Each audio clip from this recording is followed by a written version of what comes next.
जय हिंद दोस्तों, मैं प्रियांशी वर्मा आप सभी का स्वागत करती हूँ आपके अपने चैनल विद्यापथ इंजीनियर्स में। आशा करती हूँ आप सब अच्छे और बेहतरीन होंगे। आज की क्लास का हमारा टॉपिक है औद्योगिक क्रांति। कौन सा है? औद्योगिक क्रांति। आते हैं अपने पहले क्वेश्चन पर। औद्योगिक क्रांति शब्द का प्रयोग सर्वप्रथम किसने किया? ये किया था अर्नोल्ड टायनबी ने। किसने किया था? अर्नोल्ड टायनबी ने किया था। औद्योगिक क्रांति शब्द का प्रयोग सर्वप्रथम अर्नोल्ड टैनबी ने किया। ब्रिटिश इतिहासकार थे ये।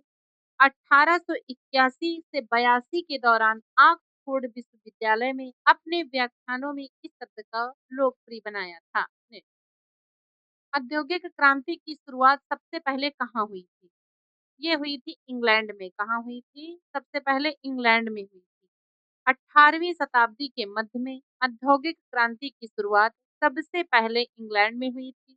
इसके मुख्य कारणों में वहाँ कोयले और लोहे की प्रचुरता जो थी वो अनुकूल समुद्री तट, विशाल औपनिवेशिक साम्राज्य और उन्नत तकनीकी आविष्कार शामिल थे। इंग्लैंड में औद्योगिक क्रांति की शुरुआत किस उद्योग से हुई थी?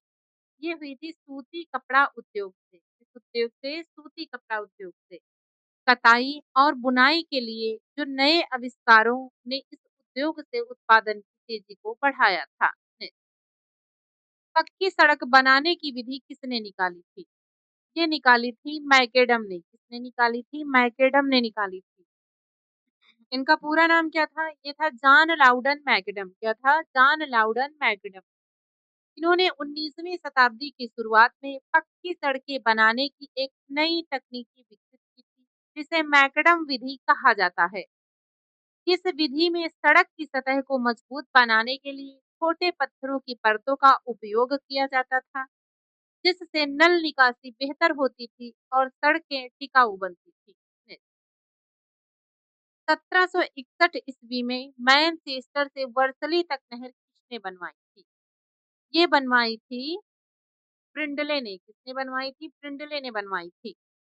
यह नहर ड्यूक ऑफ ब्रिज वाटर के लिए उनकी कोयले की खानों से मैनचेस्टर तक कोयले पहुंचाने के लिए बनाई गई थी।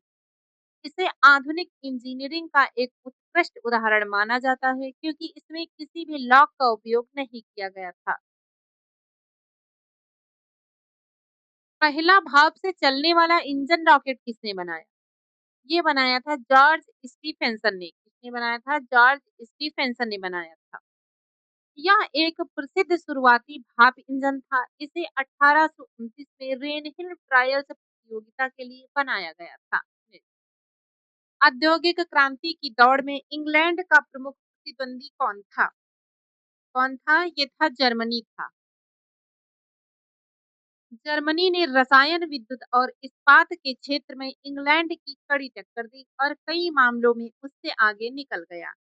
यह आर्थिक और औद्योगिक प्रतिस्पर्धा ही बाद में प्रथम विश्व युद्ध के प्रमुख चरणों में से एक बनी थी। फ्लाइंग शटल का आविष्कार किसने किया? फ्लाइंग शटल का आविष्कार किया जॉन के ने। किसने किया था? जॉन के ने किया था। यह बुनाई के क्षेत्र में एक महत्वपूर्ण आविष्कार था, जिसने औद्योगिक क्रांति में बड़ी भूमिका निभाई थी। फ्लाइंग शटल का आविष्कार कब हुआ? फ्लाइंग शटल का आविष्कार हुआ 1733 ईस्वी में। कब हुआ? 1733 ईस्वी में हुआ।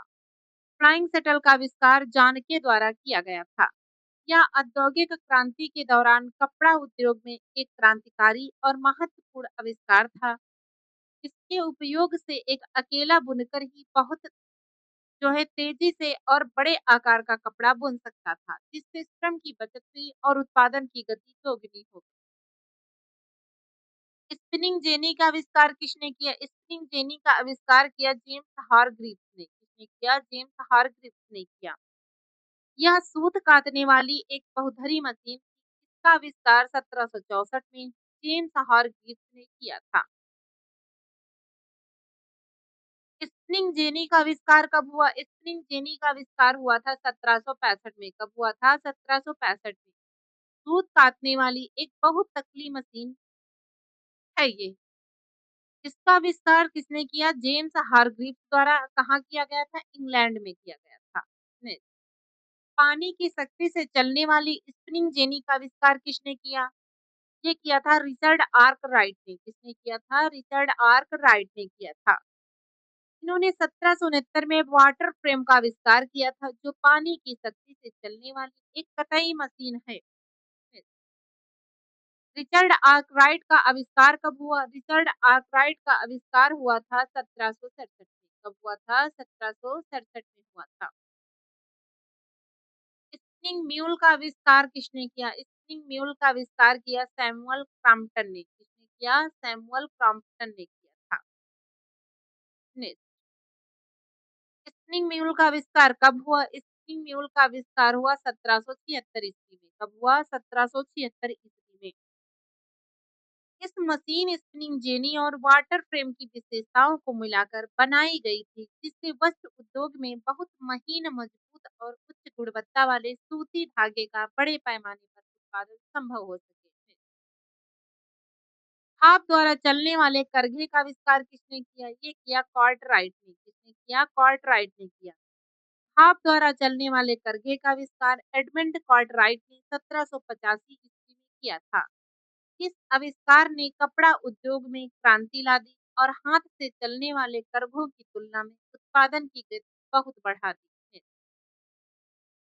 सुरक्षा द्वीप का आविष्कार किसने किया? सुरक्षा द्वीप का आविष्कार किया हम्फ्री डेवी ने। किसने किया? हम्फ्री डेवी ने किया था। इसका आविष्कार सर हम्फ्री डेवी ने 1815 में किया था। यह खदानों में ज्वलनशील गैसों के कारण होने वाले विस्फोटों को रोकने के लिए बनाया गया था।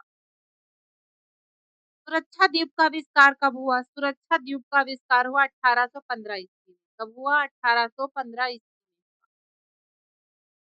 इसका आविष्कार मुख्य रूप से कोयला खदानों में काम करने वाले खनिकों की सुरक्षा के लिए किया गया था, ताकि ज्वलनशील गैसों के कारण होने वाले विस्फोटों को रोका जा सके।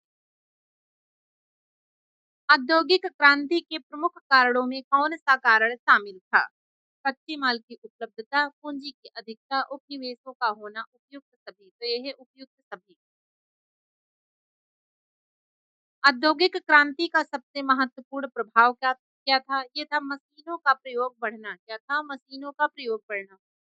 औद्योगिक क्रांति की सबसे मुख्य विशेषता हाथ से काम करने के बजाय मशीनों का उपयोग करना था। इसके कारण उत्पादन के तरीकों में बड़ा बदलाव आया और बड़े पैमाने पर कारखानों की शुरुआत हुई। आज के लिए बस इतना ही। मिलते हैं अपनी नेक्स्ट क्लास में। धन्यवाद।